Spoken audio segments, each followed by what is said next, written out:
Social media पे एक तस्वीर आपकी वायरल हो रही थी जिसमें आप अस्पताल के अंदर थे और एडमिट थे। उसके बाद कई तरह के सवाल उठने लगे। किसान सर गए वहाँ पे, फिर इसके बाद अस्पताल चले गए, क्या इनको चोट लगी, क्या पुलिस ने इनकी पिटाई की? नहीं, पुलिस ने किसी भी तरह का दुर्व्यवहार नहीं किया। हम पिछले 1.5 महीना से बीमार चल रहे थे और हमने ये सोच रहे थे कि बीपीएससी की परीक्षा है, ख़त्म हो जाएगी तो दे देंगे इलाज, अपना ट्रीटमेंट ठीक से करा लेंगे यहाँ पर। इसी बीच जब सुबह सुबह बच्चों के ऊपर लाठी उठी चार्ज हो गई तो हमें लगा कि बच्चों के ऊपर नॉर्मलाइजेशन थोप दिया जाएगा, तो हम यहाँ क्लास ही ले रहे थे। 10 बजे वाला क्लास ख़त्म करके और चल दिया, क्योंकि बहुत देर तक ना खाए पिए भी नहीं थे और लंबे समय से बीमार पड़ रहे थे। तो वहाँ हमको वोमिटिंग रुक नहीं रहा था, तो हमको लगा कि अब हमको यहाँ से हटेंगे तो फिर ये बच्चे तितर बितर हो जाएंगे, इनकी मांग कोई नहीं पूरी। तो ज़बरदस्ती वहाँ रहे, जिस वजह से थोड़ा बीमार हो गए और थोड़ा सा बीपी वाला प्रॉब्लम ज़्यादा हो गया था। तो हमें लगा कि 170-80 ये मतलब अब घर पे ट्रीट करना ठीक नहीं है, इसलिए चले गए वहाँ। सर, ये पूरा मामला जो बीपीएससी में जो इस बार हंगामा स्टार्ट हुआ, ये नॉर्मलाइजेशन का जो मामला है, ये आम लोग स्टूडेंट तो समझ रहे हैं, एस्पायरेंट जो समझ रहे हैं, लेकिन आम लोग नहीं समझ पा रहे कि मसला है क्या। थोड़ा आपसे समझना चाहेंगे। देखिए, नॉर्मलाइजेशन तब किया जाता है ना जब एक दिन आप परीक्षा नहीं ले सकते हैं या नंबर ऑफ़ स्टूडेंट बहुत ज़्यादा हैं, तो कई अलग अलग बच्चों को अलग अलग क्वेश्चन दिया जाता है। जैसे बिहार है तो आप भागलपुर में अलग क्वेश्चन दे दें, बक्सर में अलग दे दें और सिवान जिला में अलग दे दें।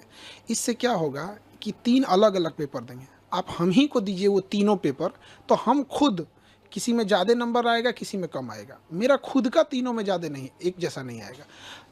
ये फार्मूला मैथ पर लागू होता है। जैसे अगर किसी को कहा जाए 5 + 5 जोड़ो तो देगा 10, और उसे कहेंगे 20 + 10 जोड़ो तो भी बोलेगा 30, क्योंकि अगर उसे जोड़ आता है तो किसी भी तरह के जोड़ को जोड़ सकता है। लेकिन ये जीएस में लागू नहीं होता है। जैसे अगर हम किसी से कहें भारत का क्षेत्रफल बताओ तो बता देगा, कोई भी विद्यार्थी पढ़ता है। लेकिन अगर किसी दूसरे बच्चे से यही सवाल पूछा जाएगा कि तुम मंगोलिया का क्षेत्रफल बताओ, नहीं बता पाएगा। लेकिन कंप्यूटर कहेगा कि दोनों के क्वेश्चन का लेवल एक है, क्योंकि दोनों में क्षेत्रफल पूछा गया था। तो यही है नॉर्मलाइजेशन, आप मैथ में कर सकते हैं, यहाँ नहीं कर सकते हैं। अब आप जीएस में कैसे डिसाइड कीजिएगा कि बक्सर का युद्ध का क्वेश्चन ज़्यादा टफ है कि द्वितीय आंग्ल मराठा युद्ध का क्वेश्चन ज़्यादा टफ है। अमूमन अगर आप 100 बच्चों को दीजिएगा बक्सर का युद्ध तो बता देंगे, 100 में 90 बता देगा। लेकिन वही सवाल आप कहिएगा द्वितीय आंग्ल मराठा युद्ध बताइए तो 100 में 50 बता पाएंगे। तो बच्चों के साथ ये भेदभाव न हो, ये गणित में सक्सेस है। बिहार में यूपीएससी कोई राज्य नहीं लागू की है, क्यों ना यूपीपीसीएस में है ना कहीं पे ही, ना ही यूपीएससी ने लागू किया है। यूपीपीसीएस ने आरओ में लागू करने की कोशिश किया था, बहुत ज़्यादा हंगामा हुआ, बाद में ये चीज़ें को वापस लेना पड़ गया था उन लोगों को। तो आयोग को भी समझना चाहिए, जब यूपी में नहीं हुआ तो यहाँ क्यों लागू कर रहे हैं। दूसरा, केवल 4.25 लाख बच्चे फॉर्म भरे थे, तो भी कोई औचित्य नहीं बनता है। एक होता है कि आपके पास 1 करोड़ बच्चे फॉर्म भर दिए, आप एक दिन नहीं ले सकते हैं। जैसे रेलवे में नॉर्मलाइजेशन करने का एक ही कारण है कि उनके पास नंबर ऑफ स्टूडेंट ज़्यादा है, बस यही। सिंगल शिफ्ट और ये जो एक ही पाली में एक ही क्वेश्चन पेपर वाला जो मसला है, उसके पीछे क्या रीजन है? देखिए, अब जैसे कि आयोग की ओर से कहा जा रहा है कि हम एक ही पाली में परीक्षा लेंगे। देखिए, एक ही पाली में परीक्षा लेने के बाद भी नॉर्मलाइजेशन हो सकता है। आप सिंगल पेपर लीजिएगा और अलग अलग जिले में अलग अलग क्वेश्चन दे दीजिएगा। दूसरा, एक सबसे बड़ा इसका कारण क्या है, आयोग खुद डिसाइड करता है वो किसका जवाब देगा, किसका जवाब नहीं देगा। उसे स्टूडेंट के टेंशन से कोई मतलब नहीं है। जैसे ये सितंबर में परीक्षा होने वाली थी, फिर बाढ़ वगैरह के कारण नवंबर गई, फिर दिसंबर गई। शुरुआत में एक नोटिफिकेशन जारी किया गया, पूरे अखबार में चलाया गया कि 38 जिले का क्वेश्चन अलग अलग रहेगा। ये 2 महीने से बीपीएससी के टीचर और स्टूडेंट एक मेंटल ट्रोमा से गुजर रहे हैं। पहली बार होगा 38 जिला का क्वेश्चन अलग अलग हो जाएगा। आयोग का कहना है क्या कि इससे पेपर लीक नहीं होगा।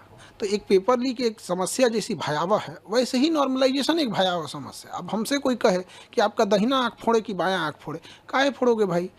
तो आप अपनी व्यवस्था सही रखिए, पेपर न लीक हो यहाँ पर। उसके बाद हुआ कि नहीं, 3 पेपर लेंगे। उसके बाद हम लोगों की मीटिंग भी बुलाई गई थी, तो उन्होंने हमें समझाया भी था कि देखिए, नॉर्मलाइजेशन की प्रक्रिया ठीक है।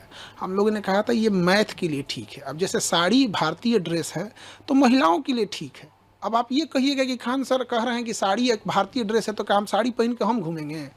आप समझिए, ये मैथ के लिए ठीक है, आईआईटी में लगाइए, हम वो पहले से लागू है, हम कहीं उसका विरोध नहीं कर रहे हैं। लेकिन जीएस के लिए लागू नहीं है यहाँ पर। तो आयोग इसका खंडन नहीं किया और सबसे बड़ा आग में घी का काम किया। 4 दिसंबर को आयोग ने एक नोटिफिकेशन जारी किया हर एक डिस्ट्रिक्ट मजिस्ट्रेट को कि हम आपको 3 तरह का पेपर भेज रहे हैं और यहीं से ये आग फैल गई कि आप 3 तरह का पेपर क्यों भेज रहे हैं। हम लोगों ने कहा कि आप एक नोटिफिकेशन जारी कर दीजिए कि इन 3 पेपर में से किसी एक का ही प्रयोग आप सभी जिला में करिएगा। तो आयोग ने कहा कि हम नहीं बोलेंगे।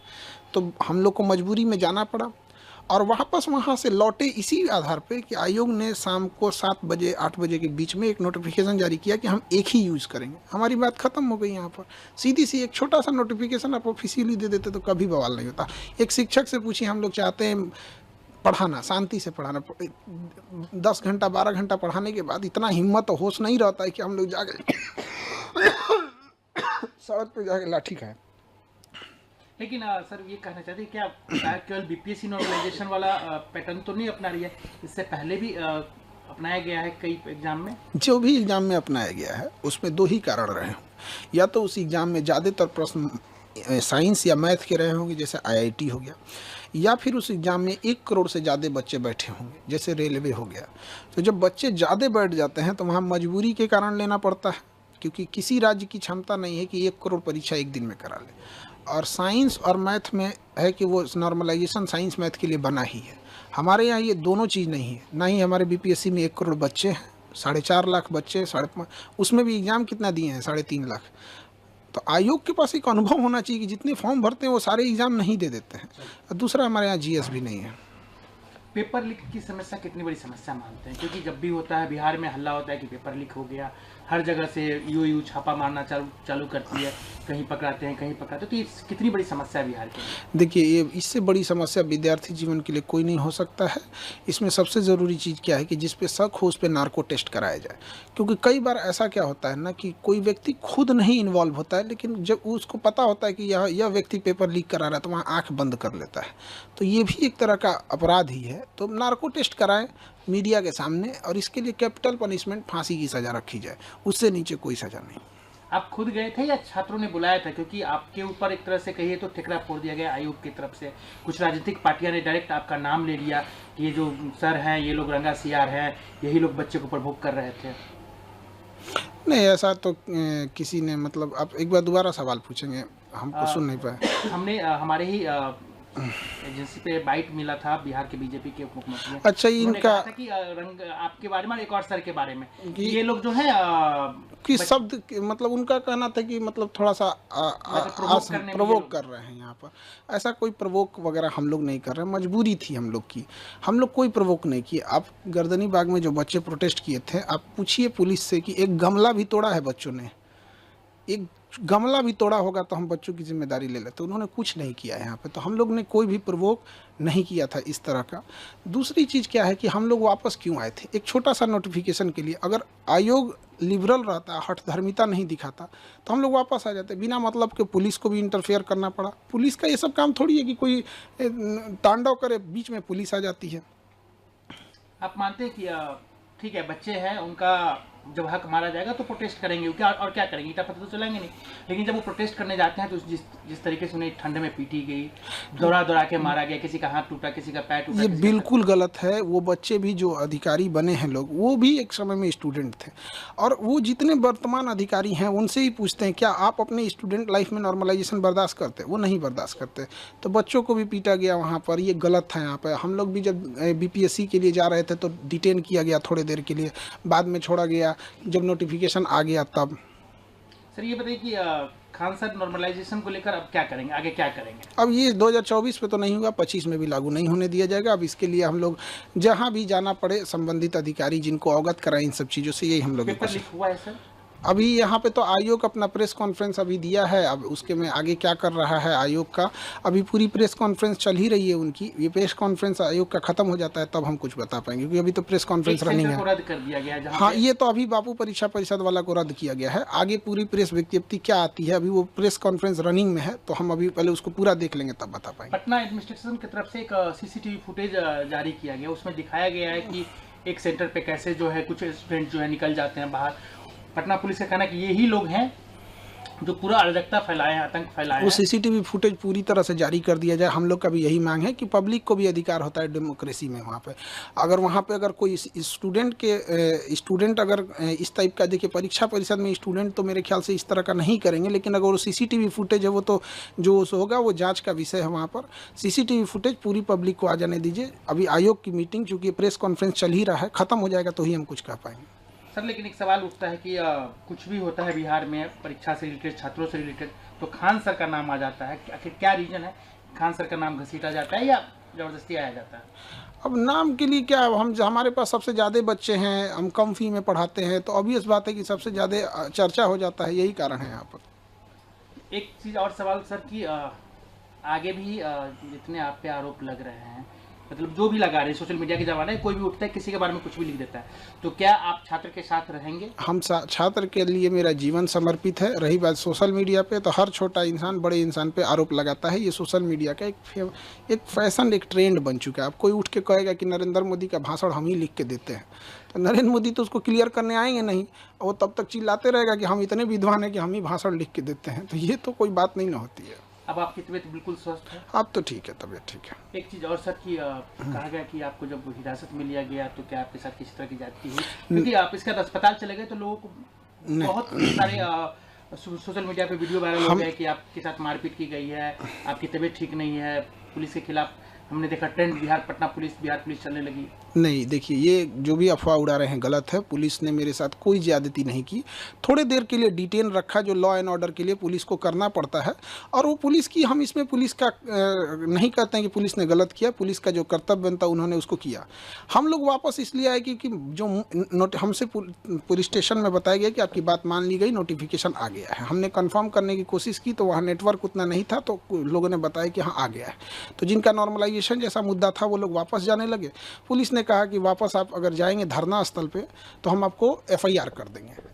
तो फिर मजिस्ट्रेट साहब आए और उसके बाद डिटेन खत्म हुआ, तो फिर वापस वहाँ से आए। तो धरना स्थल चूँकि सामने ही है, तो पुलिस को ऐसा लगा कि अगर हम यहाँ छोड़ देंगे धरना स्थल पे तो ये फिर वापस धरना पे बैठ जाएंगे, क्योंकि पुलिस के पास ज़्यादा एक्सपीरियंस होता है, ऐसा हुआ होगा। इसलिए पुलिस ने कहा कि हम आपको धरना स्थल पे नहीं छोड़ेंगे वहाँ पर। तो फिर हमको अब कहीं भी उतार दीजिएगा तो हम नहीं ना, आप हमको गाड़ी में उतार के आप कहीं चले जाइएगा यहाँ पे। तो हम कहें सर आप जहाँ उतारिएगा वहाँ बोलिए, हम वहाँ हम अपनी गाड़ी मंगा लेते हैं यहाँ पे। तो उसके बाद डिटेंशन मेरा खत्म हुआ। मजिस्ट्रेट साहब आए और सीनियर जो डीएसपी मैम थी, वो उनके आने के बाद ही डिटेंशन खत्म हुआ, क्योंकि जब तक कोई सीनियर नहीं आते हैं डिटेंशन खत्म नहीं होता है। अब आप इस झगड़े को, मतलब जो अभी जो ये कोई किससे क्लास, मतलब बीपीएससी स्टूडेंट और आयोग के बीच में जो भी मसले हैं, इसका सोल्यूशन क्या है? देखिए सोल्यूशन ये है ना कि आयोग जो भी चीज़ कर रहा है उसको क्लियर कर दे। जैसे इससे पहले अतुल प्रसाद सर थे, वो मैसेज ट्वीट कर देते थे कि हम ये रिजल्ट पब्लिश करने जा रहे हैं, ये एग्ज़ाम लेने जा रहे हैं, ये करने जा रहे हैं, तो एक पब्लिश कर दे। जैसे आयोग से हमारी भी मांग है कि पीटी का रिजल्ट जो लेता है वो 15 दिन में पीटी का रिजल्ट दे दे, और रिजल्ट देने के 4 मंथ बाद वो मेंस का एग्ज़ाम ले ले। ये क्या बेवकूफ़ी है? आप 3 मंथ बाद रिजल्ट देंगे, उसमें अब बच्चे कंफ्यूज रहेंगे कि मेरा प्रीलिम हुआ है कि नहीं हुआ है, और उसके बाद आप अचानक से आके आप कहिएगा कि 15 दिन बाद मेंस है। ये नहीं है। तो इसमें लगातार सुधार की ज़रूरत है, सुधार करेगा।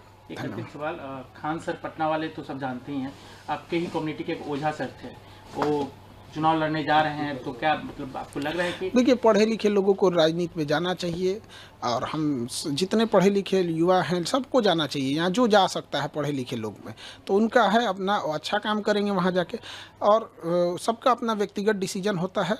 और शिक्षित हैं तो शिक्षित व्यक्ति को हमेशा से कहा जाता है कि समाज में जाना चाहिए। राजनीति में भी ऐसे मत आप कहा जा रहा है कि आपके बारे में भी अलग, हमको चुनाव ना नहीं लड़ना है। अब हम क्लियर कर देते हैं। 24 में लोग दिमाग खा लिए थे क्योंकि लोकसभा का इलेक्शन था, हम मना करते रह गए, भैया हमको पढ़ाने से फुर्सत नहीं है, ये 25 का इलेक्शन जल्दी ख़त्म हो कि मेरा सरदर्द ख़त्म हो। जिसको लगता है, जैसे लगता है राजनीति बहुत बड़का चीज़, मतलब क्या बताए जाएंगे कि नहीं जाएंगे, हम लोग जवाब दे दे के थक जाते हैं। लोग पढ़ाने से फुर्सत नहीं है हमको।